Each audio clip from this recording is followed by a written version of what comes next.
साल 2025 का महाकुंभ प्रयागराज में चल रहा था। रोहित, मेरे दोस्त समीर और आर्यन ने सोचा कि इस बार महाकुंभ में डुबकी लगाकर पुण्य कमाया जाए।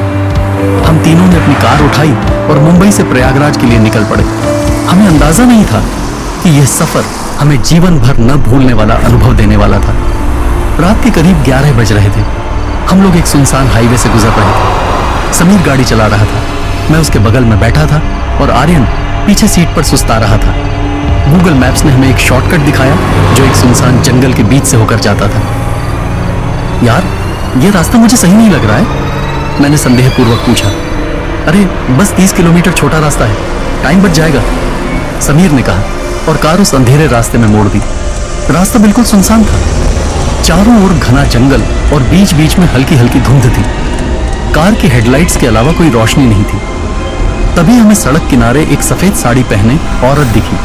उसके बाल बिखरे हुए थे और वह इशारे से हमें रोक रही थी। आर्यन सहमते हुए बोला, भाई मत रोकना, सीधा निकल चलते हैं। लेकिन समीर ने गाड़ी रोक दी और कहा, क्या पता इसे सच में मदद की जरूरत हो। फिर वह औरत धीरे धीरे हमारी कार के पास आई और बहुत ही धीमी आवाज में बोली, मुझे महाकुंभ जाना है, मुझे छोड़ दोगे?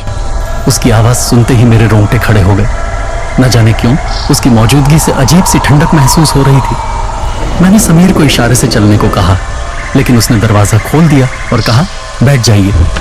जैसे ही औरत पीछे की सीट पर बैठी, आर्यन का चेहरा पीला पड़ गया।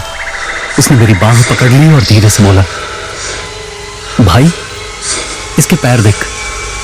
मैंने पीछे मुड़कर देखा, उसके पैर उल्टे थे। अब हमारे होश उड़ चुके थे। समीर ने तेजी से गाड़ी दौड़ा दी, लेकिन जैसे ही हमने स्पीड बढ़ाई, गाड़ी के अंदर अजीब सी ठंडक महसूस होने लगी। अचानक कार का रेडियो अपने आप चालू हो गया और उसमें किसी स्त्री के हंसने की डरावनी आवाजें आने लगी। रुको मत, बस चलते रहो, मैंने चिल्लाते हुए कहा। लेकिन कार के सारे इलेक्ट्रॉनिक्स बंद हो गए। गाड़ी रुक गई।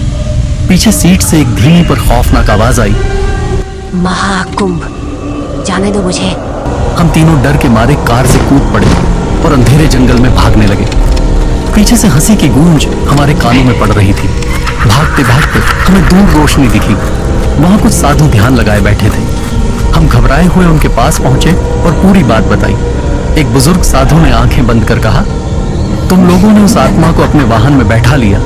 ये वही पिशाचिनी है जो महाकुंभ में आत्माओं को पकड़ने के लिए भटकती है। जल्दी से गंगा में स्नान करो, तभी इसका असर खत्म होगा। हमने साधु की बात मानी और गंगा स्नान किया। उसके बाद हमें राहत महसूस हुई। जब हम वापस कार के पास पहुंचे तो वह ठीक से स्टार्ट हो गई। लेकिन जब हमने पीछे की सीट पर देखा तो वहां सफेद साड़ी का एक टुकड़ा पड़ा था। उस रात के बाद हमने कभी भी अनजान रास्तों पर किसी को लिफ्ट नहीं दी। महाकुंभ हमें पुण्य देने आया था, लेकिन वह रात हमें जिंदगी भर का डर दे गई।